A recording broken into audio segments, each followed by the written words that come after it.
In the last video, you learned how to execute pilot projects to gain momentum, build an in-house AI team, and provide broad AI training. But if you want your business to not just gain momentum in the short term using AI, but in the long term be a very valuable and maybe even defensible business, what can you do? Let's talk about AI strategy as well as perhaps important for some companies, internal and external communications relative to AI. To recap, this is the 5-step AI transformation playbook, and in this video, we'll dive more deeply into these final 2 steps. Step 4 of the AI transformation playbook is to develop an AI strategy, which I hope for you may mean to leverage AI to create an advantage specific to your industry sector.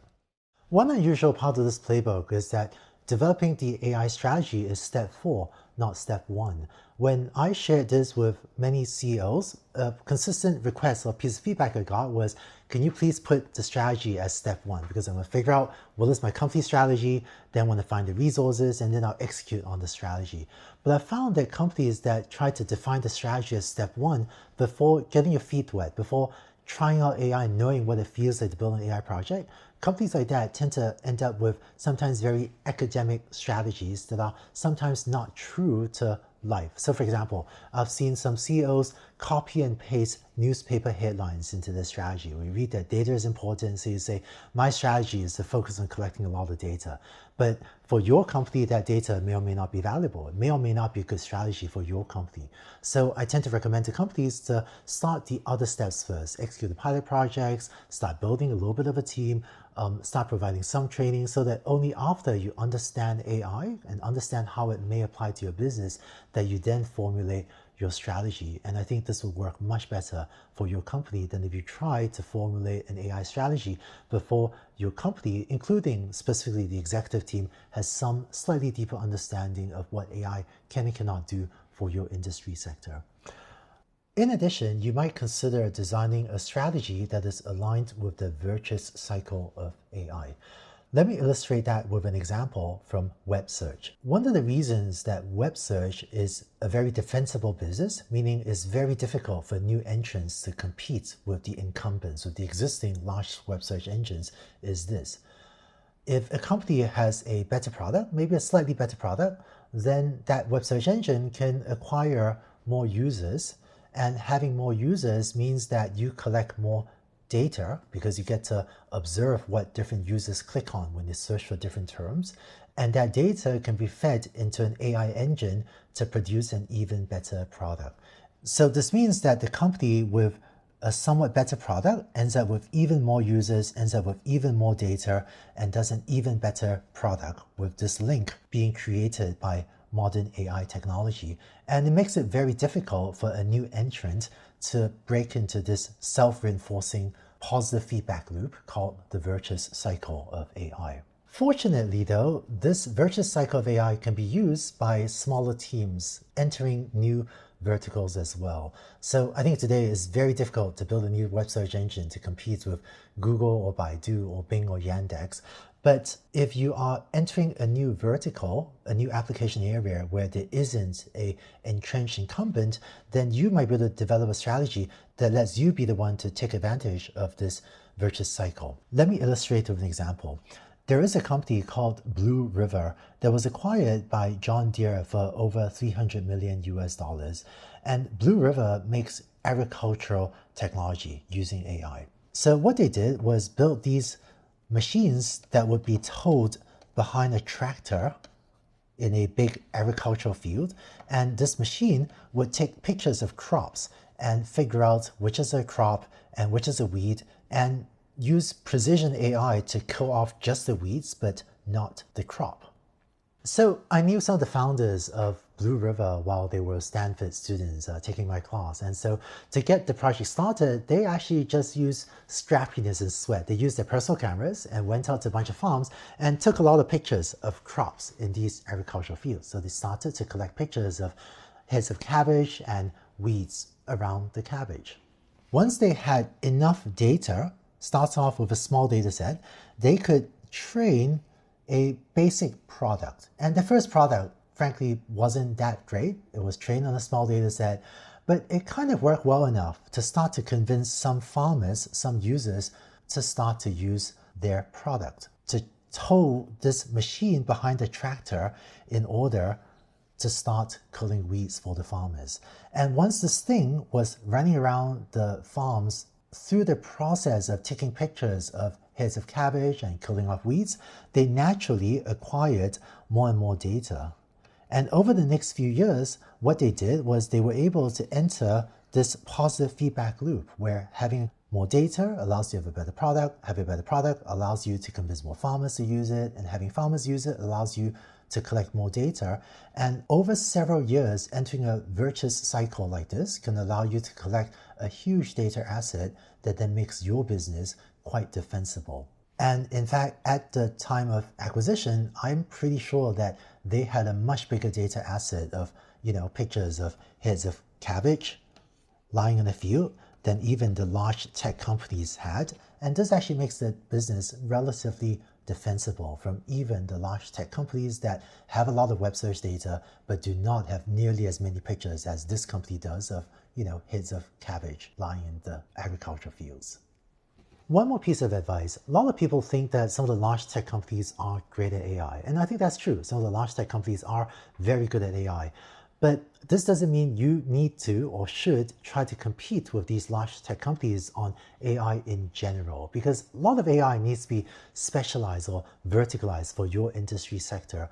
And so for most companies, it'll be in your best interest to build AI specialized for your industry and to do great work in AI for your application areas rather than try to compete or feel like you need to compete left and right with the large tech companies on AI all over the place, which just isn't true for most companies. Other elements of an AI strategy. We are going to live in an AI-powered world, and the right strategy can help your company navigate these changes much more effectively. You should also consider creating a data strategy. Leading AI companies are very good at strategic data acquisition. For example, some of the large consumer-facing AI companies will launch services like a free email service or a free photo sharing service or many other free services that do not monetize, but allows them to collect data in all sorts of ways that lets them learn more about you so they can serve you more relevant ads and thereby monetize the data in a way that is quite different than direct monetization of that product. The way you acquire data is very different depending on your industry vertical, but I have been involved in what feels like these multi-year chess games where other corporate competitors and I are playing multi-year games to see who can acquire the most strategic data assets. You might also consider building a unified data warehouse. If you have 50 different data warehouses under the control of 50 different vice presidents, then it's almost impossible for an AI engineer or for a piece of AI software to pull together all of this data in order to connect the dots. For example, if the data warehouse for manufacturing is in a totally different place than the data warehouse for customer complaints, then how can an AI engineer pull together this data to figure out what are the things that might happen in manufacturing that causes you to ship a faulty cell phone that causes a customer to complain 2 months later? So a lot of leading AI companies have put a lot of upfront effort into pulling the data into a single data warehouse because this increases the odds that an engineer or a piece of software can connect the dots and spot the patterns between how an elevated temperature in manufacturing today may result in a faulty device that leads to a customer complaint 2 months in the future, thus letting you go back to improve your manufacturing processes. There are many examples of this in multiple industries. You can also use AI to create network effects and platform advantages. In industries with winner-take-all dynamics, AI can be a huge accelerator. For example, take the ride-sharing or the ride-hailing business. Today, companies like Uber and Lyft and Ola and Didi and Grab seem like they have relatively defensible businesses because they are platforms that connect drivers with passengers, and it's quite difficult for a new entrant to accumulate both a large rider audience and a large passenger audience at the same time. Social media platforms like Twitter and Facebook are also very defensible because they have very strong network effects where having a lot of people on one platform makes that platform more attractive to other people. So it's very difficult for a new entrant to break in.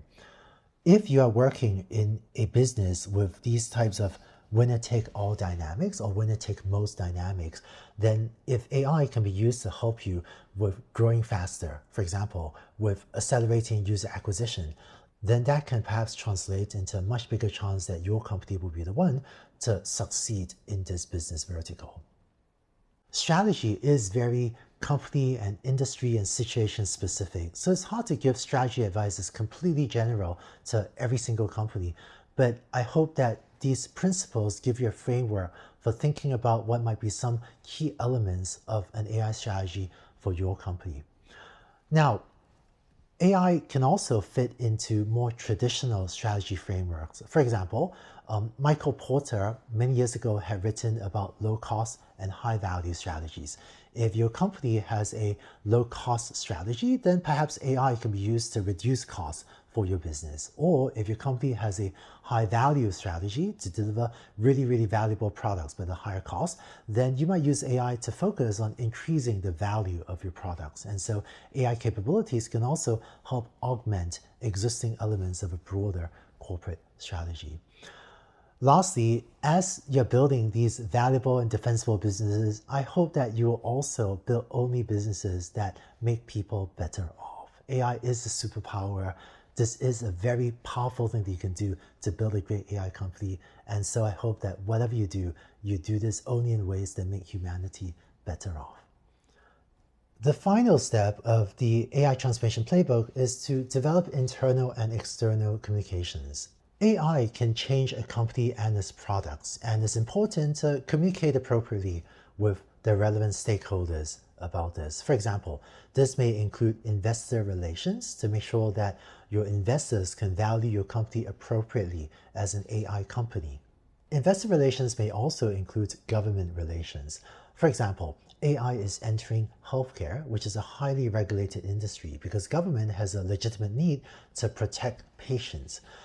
And so for AI to affect these highly regulated industries, I think it's important for companies to communicate with governments and to work collaboratively with them in public-private partnerships to make sure that AI solutions bring people the benefits it can, while also making sure that governments can protect consumers and protect patients. So this would be true for healthcare, it would be true for self-driving cars, it would be true for finance and many other AI industry verticals. If your products change, then consumer or user education will be important. AI talent is very scarce in today's world. And so if you are able to showcase some of your initial successes, that could really help with talent and recruiting. Finally, internal communications is also important. If you're making a shift in your company, then many people internally may have worries, some legitimate and some less rational about AI, and internal communications to reassure people where appropriate can only be helpful. With these 5 steps, I hope it gives you a vision for how you might be able to help a company become good at AI. If you're interested in reading the detailed AI transformation playbook, you can also download it from this Landing AI website. I hope you enjoyed these 2 videos on the AI transformation playbook. I've seen companies become much more valuable and much more effective by embracing and become good at AI, and I hope these ideas may help you take a first step toward helping your company good at AI. Having said that, I've also seen many common pitfalls that companies run into when trying to implement AI across the enterprise. Let's take a look at some of these common pitfalls in the next video so that hopefully you can avoid them. Let's go on to the next video.